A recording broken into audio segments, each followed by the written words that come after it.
remember that they are changing my voice. This video is about Genesis 6. Before we get into it, let's talk about why God is love and romantic justice. And keep in mind that there's a bunch of gays who are very angry right now, a bunch of white supremacists and Jews who are trying to make it so I sound weird, what have you. I'm not gay. Okay, so in Genesis 1, it talked about the greater light to rule the day and the lesser light to rule the night. In Genesis 2, after God makes the male and female right in his image separately, not one LGBT spirit or something, but separate, male and female, heterosexual. We see in Genesis 2:18, the Lord God said, "It is not good for the man to be alone. I will make him a helper suitable for him." And she's made from a part of his side. Okay, so we see in Genesis 3 that the woman listens to the snake and she wants to be more powerful, right? She wants to be like God. So she listens to him. And of course, the snake leads Adam astray with the woman, and they realize that they are naked. And so they're punished, and the snake is also punished. God banishes the man from the garden to work the cursed ground, and a horse-like angel guards the way, right? Cherubim, see Herubim. In Genesis chapter 4, Cain kills Abel, and his offspring invent satanic crafts. Genesis 5, Set replaces Abel from his line. Enoch walked with God faithfully, and they say for 3,000 years, and Noah comes. So now in Genesis 6, we're going to see what happens as the number of people increase, and this is very significant here. What causes the rebellion of the spirits that are supposed to be serving God, that are inside of people who are leaders in the community, people with power, people who are positioned in a way that allows them to choose between good and evil? Why do they choose evil? This is Genesis 6, wickedness in the world. Think about people's life methodology, how they live their lives and why, and the different interpretations, and realize why I'm right. When human beings began to increase in number on the earth and their daughters were born to them, the sons of God saw that the daughters of humans were beautiful, and they married any of them they chose. Then the Lord said, "My spirit will not contend with them or remain in them forever," right? My spirit will not contend with humans forever or remain in humans forever. For they are mortal or corrupt.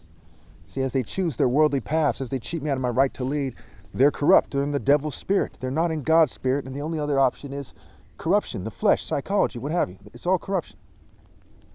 Their days will be 120 years. The Nephilim were on the earth in those days, and also afterward, when the sons of God went to the daughters of humans and had children by them.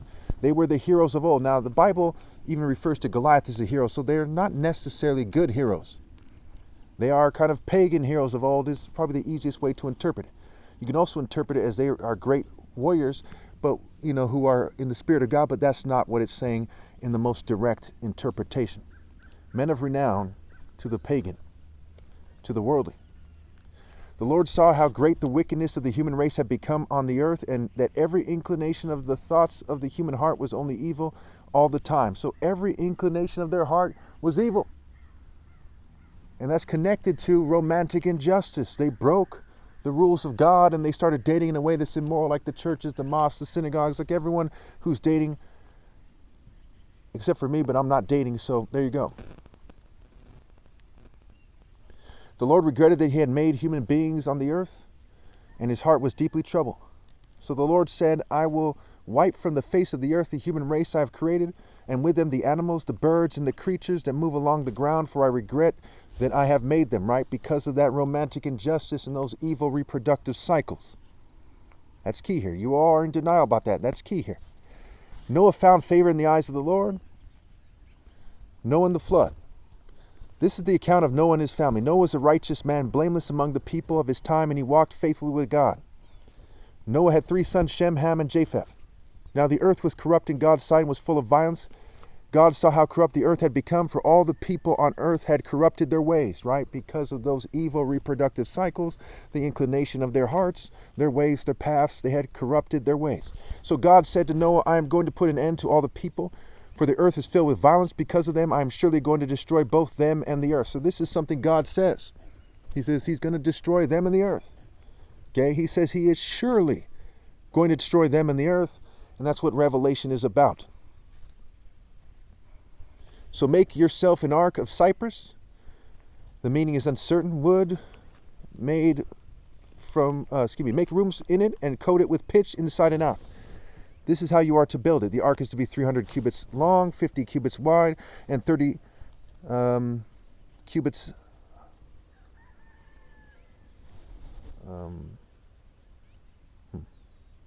high. Okay, so they have a bunch of other measurements for what that is. I did the wordplay there. It's not that impressive. It's not really helpful, so let's just keep going. Make a roof for it, leaving below the roof an opening 1 cubit. 18 inches or about 45 centimeters. High all around. Put a door in the side of the ark and make lower, middle, and upper decks. I'm going to bring floodwaters on the earth to destroy all life under the heavens, every creature that has the breath of life in it. Everything on earth will perish. Again, it has implications on collective guilt is an idea. And those who are outside the divine order and their collective guilt, their spectrum of guilt. The flood is figurative, right? Water stands for the water of affliction for the wicked. The righteous are being elevated by the water, right? The ark goes up, the people get flooded, and they get destroyed spiritually speaking. The flood is not literal. And I've covered this many, many times. I've analyzed it many times.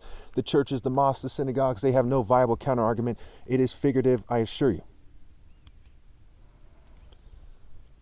I'm going to bring flood laws on the earth and to destroy all life under the heavens. Every creature that has the breath of life in it, everything on earth will perish. That's why it says the breath of life, right? Every creature that has some semblance of life from God in it will have that removed from them. That's why people are so evil these days. But I will establish my covenant with you, and you will enter the ark, you and your sons and your wife and your sons' wives with you.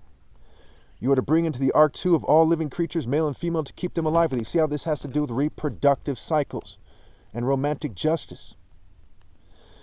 2 of every kind of bird, every kind of animal, and of every kind of creature that moves along the ground will come to you to be kept alive. Clearly figurative. Clearly. Can you imagine that there's 2 of every kind of bird and every kind of animal, literally? No, that didn't happen. The ark is not that big. That could not have happened. You are to take